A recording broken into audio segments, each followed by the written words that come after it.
Hello students, today I am going to explain you the topic of lesson number 6 and the name of the topic is architecture.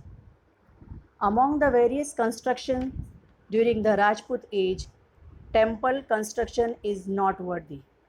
The Rajput kings were fond of constructing grand and artistic buildings.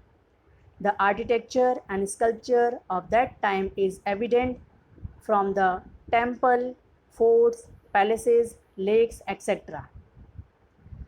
Among the temples, Khajuraho in Madhya Pradesh and the Puri temple of Lord Jagannath are famous for their architecture and sculpture. The Sun temple of Konark was also built during that time. The Konark temple was constructed with great finesse and was shaped like a chariot driven by 7 horses.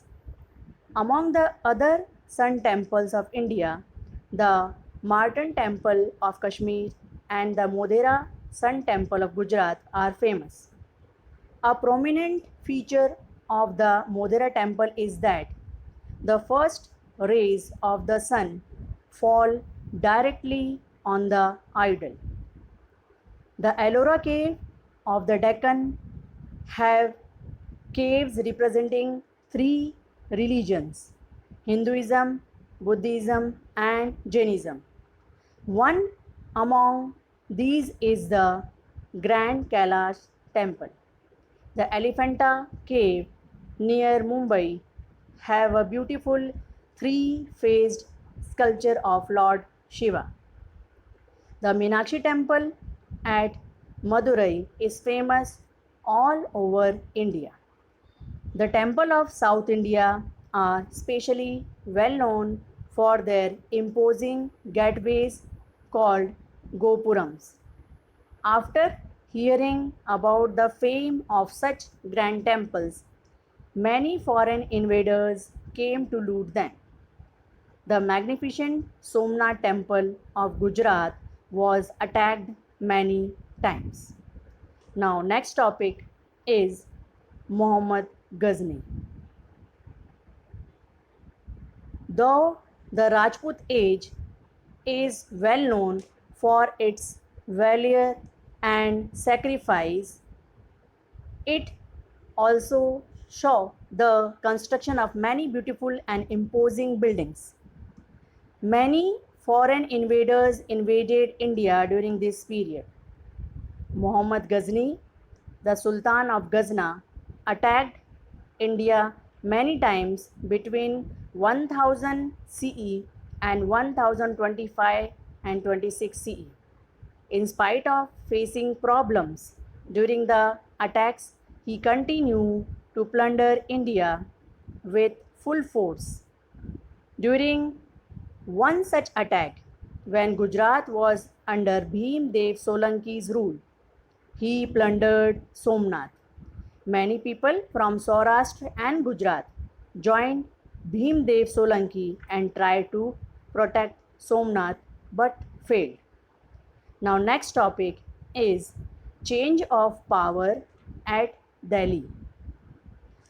After the demise of Muhammad Ghazni, the leader of Ghazna started vying for the throne. However, the Rajput kings did not take advantage of this weakness. Meanwhile, Sahabuddin Gauri established his strong rule in Ghazna and decided to attack India.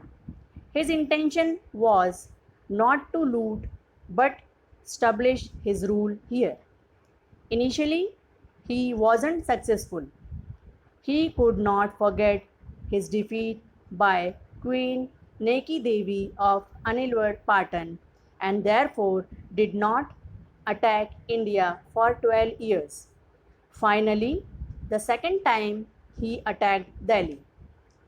Prithviraj fought bravely but without any prior preparation or help from the other Rajput kings. With his defeat, the Rajput rule came to an end in Delhi. As a result, Sahabuddin established his rule there and extended his kingdom after Sahabuddin, his slave who was also his commander, Kutubuddin Aibak, ascended the throne. He was known as the founder of slave dynasty. With this, Rajput rule came to an end in Delhi. There was a change in the administration and society. What kind of changes took place and why? Think about questions like this. In place of valor and sacrifice, people started conspiring against each other for power. The throne of Delhi was stained with blood. Now, student, I hope you understood this lesson. Thank you.